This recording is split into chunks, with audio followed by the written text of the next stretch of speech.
सीधे आपको नाथद्वारा अब लिए चलते हैं, जहां इस वक्त प्रधानमंत्री नरेंद्र मोदी संबोधित कर रहे हैं। लाल मीणा जी, कार्यक्रम में उपस्थित अन्य सभी महानुभाव और राजस्थान के मेरे प्यारे भाई और बहनों, भगवान श्रीनाथ जी और मेवाड़ की इस वीर धरा पर मुझे फिर एक बार आपके बीच आने का अवसर मिला है। यहां आने से पहले मुझे भगवान श्रीनाथ जी के दर्शन का सौभाग्य मिला।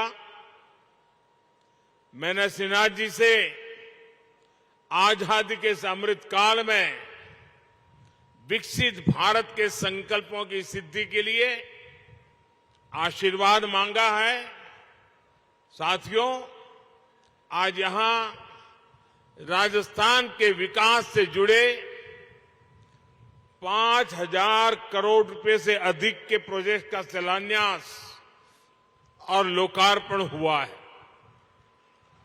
ये प्रोजेक्ट्स राजस्थान की कनेक्टिविटी को नई ऊंचाई पर ले जाएंगे। उदयपुर और शामळाजी के बीच नेशनल हाईवे 8 के 6 लेन होने से उदयपुर, डूंगरपुर और बांसवाड़ा क्षेत्रों को बहुत फायदा होगा।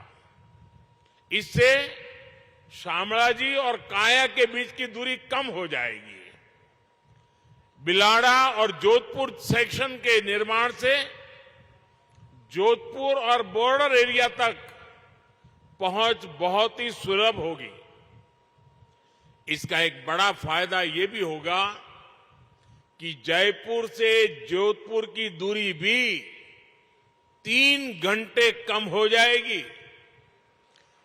चार भुजा और निचली ओडन के प्रोजेक्ट से world heritage site Kumbhalgarh, Haldighati और श्रीनाथ जी के दर्शन करना बहुत ही आसान हो जाएगा।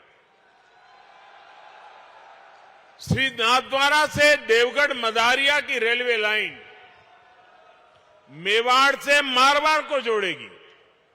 इससे मार्बल, ग्रेनाइट और माइनिंग इंडस्ट्री को और व्यापारियों को बहुत मदद मिलेगी। मैं सभी राजस्थान वासियों को इन विकास कार्यों के लिए बहुत बहुत बधाई देता हूं। भाइयों और बहनों, भारत सरकार राज्य के विकास से देश के विकास के मंत्र पर विश्वास करती है। राजस्थान देश के सबसे बड़े राज्यों में से एक है। राजस्थान भारत के शौर्य, भारत की धरोहर, भारत की संस्कृति का वाहक है। राजस्थान जितना विकसित होगा उतना ही भारत के विकास को भी गति मिलेगी। और इसलिए हमारी सरकार राजस्थान में आधुनिक इंफ्रास्ट्रक्चर पर सबसे अधिक बल दे रही है। और जब मैं आधुनिक इंफ्रास्ट्रक्चर की बात करता हूं तो इसका मतलब सिर्फ रेल और रोड ही नहीं होता। आधुनिक इंफ्रास्ट्रक्चर शहरों और गांवों में कनेक्टिविटी बढ़ाता है, दूरी कम करता है। आधुनिक इंफ्रास्ट्रक्चर समाज में सुविधाएं बढ़ाता है, समाज को जोड़ता है। आधुनिक इंफ्रास्ट्रक्चर डिजिटल सुविधाओं को बढ़ाता है, लोगों का जीवन आसान बनाता है। आधुनिक इंफ्रास्ट्रक्चर विरासत को बढ़ावा देने के साथ ही विकास को भी गति देता है। जब हम आने वाले 25 साल में विकसित भारत के संकल्प की बात करते हैं तो उसके मूल में यही इंफ्रास्ट्रक्चर एक नई ताकत बनकर के उभर रहा है। आज देश में हर तरह के इंफ्रास्ट्रक्चर पर अभूतपूर्व निवेश हो रहा है, अभूतपूर्व गति से काम चल रहा है।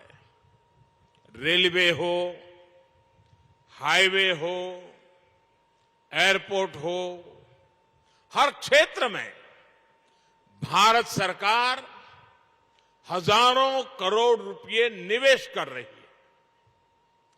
इस साल के बजट में भी भारत सरकार ने इंफ्रास्ट्रक्चर पर 10 लाख करोड़ रुपए खर्च करना तय किया है।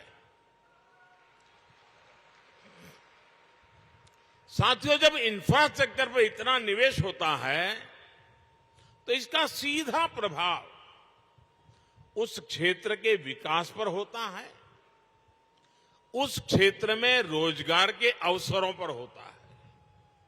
जब नई सड़कें बनती हैं, नई रेल लाइनें बनती हैं, जब गांव में पीएम आवास योजना के करोड़ों घर बनते हैं, करोड़ों शौचालय बनते हैं, जब गांव में लाखों किलोमीटर ऑप्टिकल फाइबर बिछता है, हर घर जल इसके लिए पाइप बिछाया जाता है, तो इसका लाभ जो स्थानीय छोटे मोटे व्यापारी होते हैं, जो इस प्रकार की चीजों को सप्लाई करते हैं, उन छोटे मोटे दुकानदारों को भी, उस इलाके के श्रमिकों को भी इसके कारण बहुत लाभ मिलता है। भारत सरकार की इन योजनाओं ने अर्थव्यवस्था को एक नई गति दी है। लेकिन साथियों, हमारे देश में कुछ लोग ऐसी विकृत विचारधारा के शिकार हो चुके हैं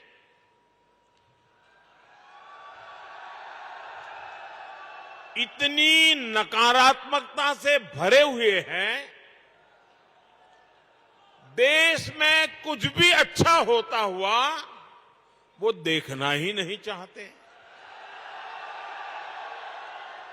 और उन्हें सिर्फ विवाद खड़ा करना ही अच्छा लगता है।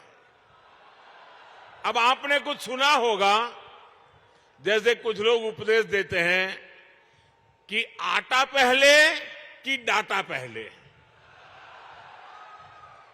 सड़क पहले कि सैटेलाइट पहले। लेकिन इतिहास गवाह है कि स्थायी विकास के लिए, तेज विकास के लिए मूल व्यवस्थाओं के साथ ही आधुनिक इंफ्रा बनाना भी जरूरी होता है। जो लोग कदम कदम पर हर चीज वोट के तराजू से तोलते हैं, वो कभी देश के भविष्य को ध्यान में रखकर योजना नहीं बना पाते। हम कई बार देखते हैं गांव में पानी की टंकी बनी, लेकिन वो 4-5 साल में ही छोटी पड़ जाती है। कितनी सड़कें या फ्लाईओवर ऐसे होते हैं जो 4-5 साल में अपर्याप्त लगने लगते हैं। हमारे देश में इसी सोच की वजह से इंफ्रास्ट्रक्चर के निर्माण को प्राथमिकता नहीं दी गई। इसका बहुत नुकसान देश ने उठाया है। अगर पहले ही मान लीजिए पर्याप्त संख्या में मेडिकल कॉलेज बन गए होते तो पहले देश में डॉक्टरों की इतनी कमी नहीं होती। अगर पहले ही रेलवे लाइनों का बिजलीकरण हो गया होता तो आज हजारों करोड़ रुपए खर्च करके ये काम करने की जरूरत नहीं रहती। अगर पहले ही हर घर तक नल से जल आने लगता तो आज 3.5 लाख करोड़ रुपए लगाकर जल जीवन मिशन नहीं शुरू करना पड़ता।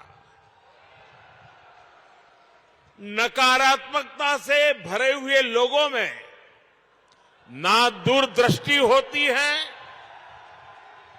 और ना ही वो राजनीतिक स्वार्थ से ऊपर उठकर कुछ सोच पाते हैं। आप सोचिए, अगर नाथद्वारा की जीवन रेखा कहे जाने वाले नंद समंद बांध या टांटोल बांध नहीं बने होते तो क्या होता? और हम तो राजस्थान और गुजरात के लोगों के जुबान पे लाखा बंजारा का नाम बार बार आता है। हम लाखा बंजारा की चर्चा करते हैं। पानी के लिए लाखा बंजारा ने अपना जीवन खपा दिया था। हालत यह है कि अगर पानी के लिए इतना काम करने वाले और जिनकी चारों पर बावड़ी किसने बनाई तो बोले लाखा बंजारा, वहां तालाब किसने बनाया तो बोले लाखा बंजारा। ये गुजरात में भी बोला जाता है, राजस्थान में बोला जाता है। मतलब हर एक को लगता है भाई पानी की समस्या का समाधान कोई करता था तो लाखा बंजारा करता था। लेकिन आज हालत यही है कि यही लाखा बंजारा चुनाव में खड़ा हो जाए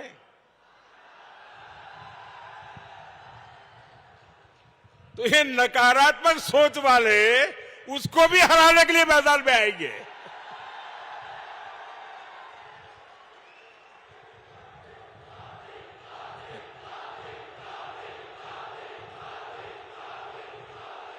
उसके लिए भी पॉलिटिकल पार्टियों का जमघट इकट्ठा करेंगे। साथियों, दूरदृष्टि के साथ इंफ्रास्ट्रक्चर नहीं बनाने का नुकसान राजस्थान ने भी बहुत उठाया है। इस मरुभूमि में कनेक्टिविटी के अभाव में आना जाना कितना मुश्किल होता था ये आप भली भांति जानते हैं। और ये मुश्किल सिर्फ आने जाने तक सीमित नहीं थी, बल्कि इससे खेती, किसानी, व्यापार, कारोबार सब कुछ मुश्किल था। आप देखिए, प्रधानमंत्री ग्रामीण सड़क योजना साल 2000 में अटल जी की सरकार ने शुरू की थी। इसके बाद 2014 तक लगभग 3,80,000 किलोमीटर ग्रामीण सड़कें बनाई गई। बावजूद उसके देश के लाखों गांव ऐसे थे जहां सड़क संपर्क से कटे हुए थे। 2014 में हमने संकल्प लिया कि हर गांव तक पक्की सड़कें पहुंचाकर रहेंगे। पिछले 9 वर्ष में ही हमने लगभग 3.5 लाख किलोमीटर 9 वर्ष में 3.5 लाख किलोमीटर नई सड़कें गांवों में बनाई। इनमें से 70,000 किलोमीटर से अधिक सड़कें यहां अपने इस राजस्थान के गांवों में बनी है। अब देश के ज्यादातर गांव पक्की सड़कों से जड़ चुके हैं। आप कल्पना करिए, अगर यही काम पहले हो गया होता तो गांव कस्बों में रहने वाले हमारे भाइयों बहनों को कितनी आसानी हो गई होती। साथियों, भारत सरकार आज गांवों तक सड़क पहुंचाने के साथ ही शहरों को भी आधुनिक हाईवे से जोड़ने में जुटी है। 2014 से पहले देश में जिस गति से नेशनल हाईवे का निर्माण हो रहा था, अब उससे 2 गुनी तेजी से, डबल स्पीड से काम किया जा रहा है। इसका भी लाभ राजस्थान के अनेक जिलों को मिला है। कुछ समय पहले ही मैंने दौसा में दिल्ली मुंबई एक्सप्रेस वे उसके एक प्रमुख सेक्शन का लोकार्पण किया है। भाई और बहनों, आज भारत का समाज आकांक्षी समाज है, एस्पिरेशनल सोसाइटी है। आज 21वीं सदी के इस दशक में लोग कम समय में ज्यादा से ज्यादा दूर तक पहुंचना चाहते हैं, ज्यादा से ज्यादा सुविधाएं चाहते हैं। सरकार में होने के नाते ये हम सभी का दायित्व है कि भारत के लोगों की इस आकांक्षा को, राजस्थान के लोगों की इस आकांक्षा को हम सब मिलकर के पूरा करें। हम सब जानते हैं कि सड़क के साथ ही कहीं जल्दी आने जाने के लिए रेलवे कितनी जरूरी होती है। आज भी गरीब या मध्यम वर्ग को सपरिवार कहीं जाना है तो उसकी पहली पसंद रेल ही होती है। इसलिए आज भारत सरकार अपने दशकों पुराने रेल नेटवर्क को सुधार रही है, आधुनिक बना रही है। आधुनिक ट्रेनें हो, आधुनिक रेलवे स्टेशन हो, आधुनिक रेलवे ट्रैक्स हो, हम हर स्तर पर एक साथ चारों दिशाओं में काम कर रहे हैं। आज राजस्थान को भी उसकी पहली वंदे भारत एक्सप्रेस मिल चुकी है। यहां मावली मारवाड़ गेज परिवर्तन की मांग भी तो कब से चल रही थी, ये पूरी हो रही है। इसी तरह अहमदाबाद उदयपुर के बीच पूरे रूट को ब्रॉडगेज में बदलने का काम भी कुछ महीने पहले पूरा हुआ है।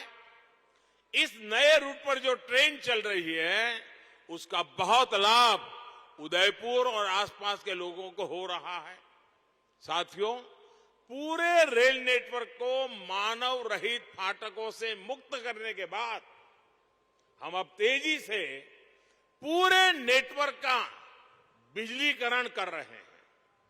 हम उदयपुर रेलवे स्टेशन की तरह ही देश के सैकड़ों रेलवे स्टेशनों को आधुनिक बना रहे हैं, उनकी कैपेसिटी बढ़ा रहे हैं और इन सबके साथ ही हम मालगाड़ियों के लिए special track, dedicated freight corridor बना रहे हैं।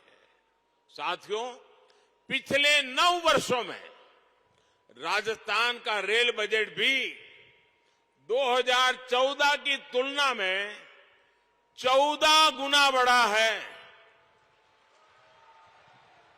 बीते 9 वर्षों में राजस्थान के लगभग 75% रेल नेटवर्क का बिजलीकरण किया जा चुका है।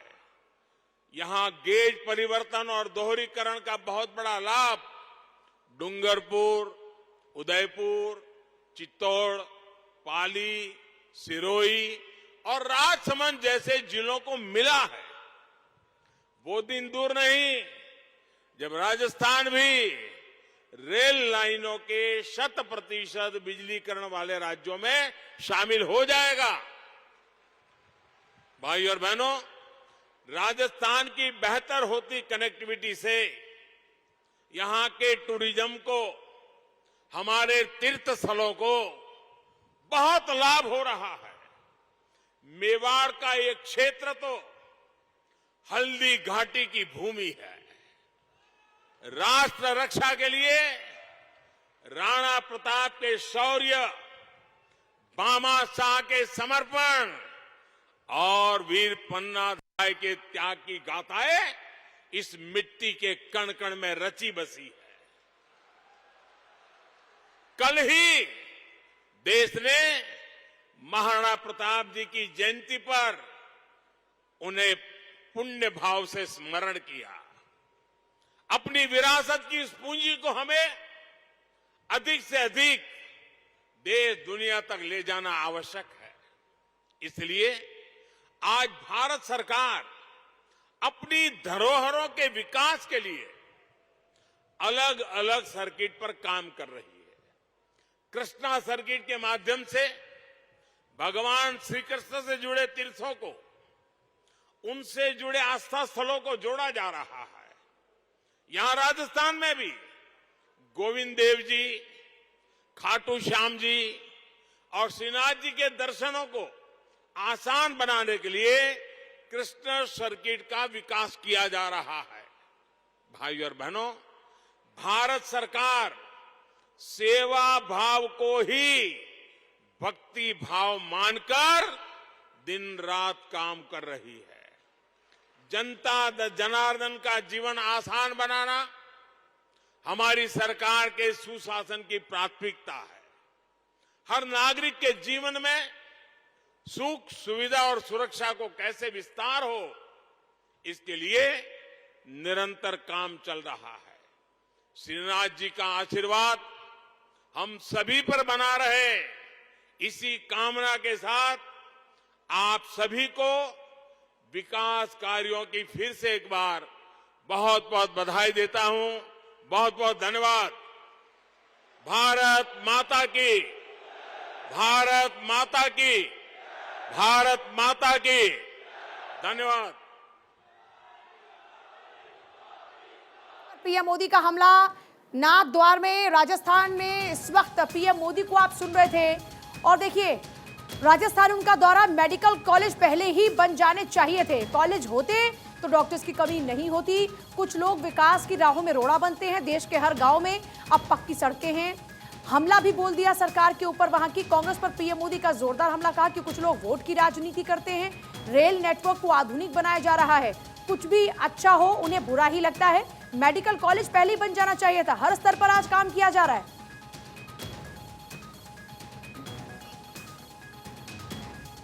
और देखिए, पीएम मोदी अब मिशन राजस्थान पर निकल चुके हैं। यहां पर एक तरफ जो राजस्थान वासियों को वो कई सौगातें दे रहे हैं, तो दूसरी तरफ वहां की सरकार पर हमला भी बोल रहे हैं।